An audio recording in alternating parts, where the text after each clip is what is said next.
Buenos días y en primer lugar lo que quiero hacer es dar las gracias al colegio por invitar a ANCI a participar en esta jornada, que es una jornada que además me parece muy oportuna porque la DANA ha reavivado una de las reclamaciones que como sector, como colectivo, los ingenieros de caminos venimos haciendo de manera recurrente. Yo misma he estado en este mismo sitio haciéndolo en varias ocasiones, ¿no? Que en concreto es la necesidad de una planificación de las infraestructuras a largo plazo que dé respuesta a las necesidades existentes y que además esté respaldada por una financiación que sea suficiente, que sea estable y que sea suficiente, evitando así pues esos periodos de infrainversión como los que hemos vivido después de la crisis del 2008. Yo recuerdo, después de la crisis del 2008, se pasó de una inversión en obra pública, que era de media un 3,3% del PIB, a un 1,3% del PIB. Esto lo que significa es que entre el 2006 y el 2012 la licitación en obra pública se contrajo al 15%, ¿no? Obviamente las necesidades no disminuyeron en la misma medida, ¿no? Y esto es algo que es especialmente importante en el caso de las infraestructuras hidráulicas, porque vivimos en un país pues con un régimen hidrológico muy irregular, ¿no? Estamos acostumbrados a periodos frecuentes y recurrentes de sequías y de inundaciones, ¿no? Estos fenómenos extremos no son nada nuevo, ¿no? De hecho, según el MITER, el riesgo de inundación es el riesgo natural más importante en España. Tienen cuantificados en los últimos 500 años 2.450 inundaciones, que salen como a 5 por año. Y además reconocen que es el riesgo que mayores daños causa. Lo cuantifican, a mí me ha parecido una cantidad muy alta, pero está en su propia web, lo cuantifican en 800, de media, en 800 millones de euros al año. Bueno, pues como les digo, está en la página web del MITER, con lo cual, y no hace falta que esté en la página web del MITER, quiero decir, sabemos a lo que nos enfrentamos, sabemos que nos enfrentamos a sequías y a inundaciones, ¿no? Y sin embargo, tenemos que remontarnos a los años 90 y principios de los 2000 para ver infraestructura significativa en infraestructuras hidráulicas de almacenamiento, de regulación y de protección contra el riesgo de inundaciones.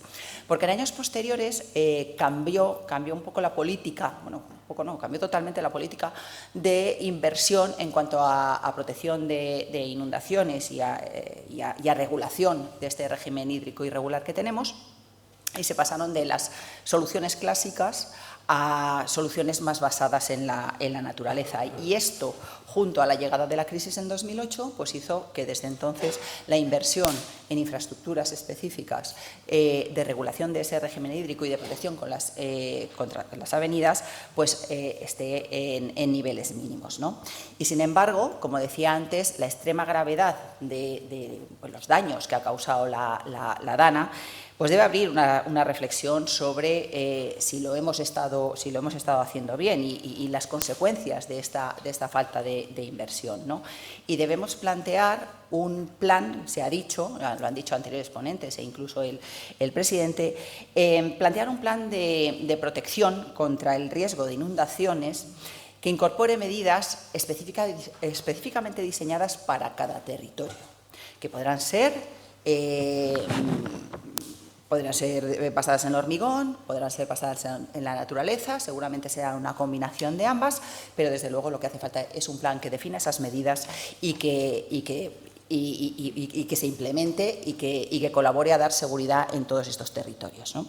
Bueno, los ingenieros de caminos, pues además de estar trabajando desde el primer día en las labores de limpieza y de reconstrucción de las zonas afectadas, han estado las empresas constructoras, las empresas de conservación de carreteras, los ingenieros a nivel particular, los colegios. Bueno, pues como técnicos también tenemos que hacer propuestas de definición de ese plan y plantear las medidas que consideramos más adecuadas pues para evitar que esta catástrofe se pueda volver a producir. No tiene sentido reconstruir sin poner medidas para que esto no se vuelva a producir, ¿no?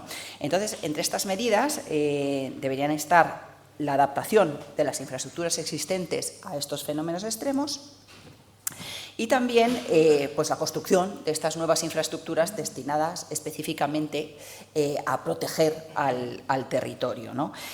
Bueno, pues como han hecho, ya lo hemos visto y se ha comentado, las presas laminando las avenidas o el encauzamiento del río Turia para proteger a Valencia de la inundación, ¿no? Bueno, la verdad es que los ingenieros pues tenemos un gran conocimiento técnico, tenemos la formación, tenemos la experiencia y pues debemos trabajar en ese plan y en esa definición de medidas. Pero lo que no tenemos son la capacidad de decisión sobre qué se va a hacer. Desafortunadamente, esa no la tenemos, ¿no?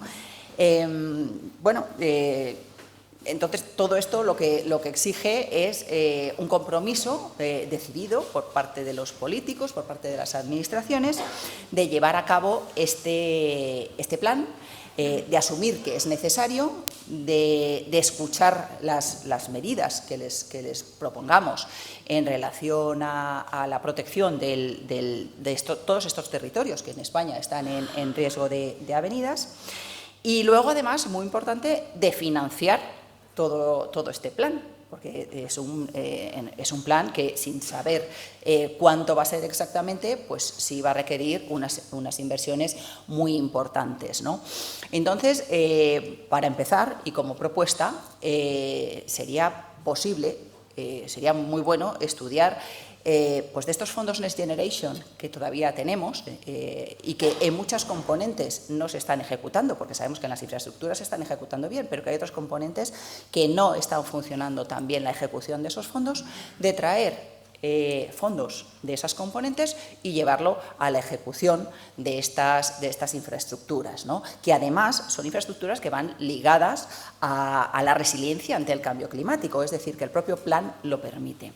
Y, por supuesto, pedir a Europa una prórroga en la ejecución de los proyectos ligados a estas infraestructuras. El Ministerio de Transportes, de hecho, ha sacado una licitación para un estudio de consultoría, me parece que son 4 millones de euros, que además van financiados con fondos Next Generation y están medidos dentro del PRTR, para estudiar la resiliencia, la capacidad que tienen sus propias infraestructuras de ser resilientes ante el cambio climático. Así que, bueno, pues eso es una buena noticia, pero tenemos que seguir en esa línea y aquí desde el colegio lo que tenemos que hacer es impulsar que ese plan se lleve a cabo. Muchas gracias.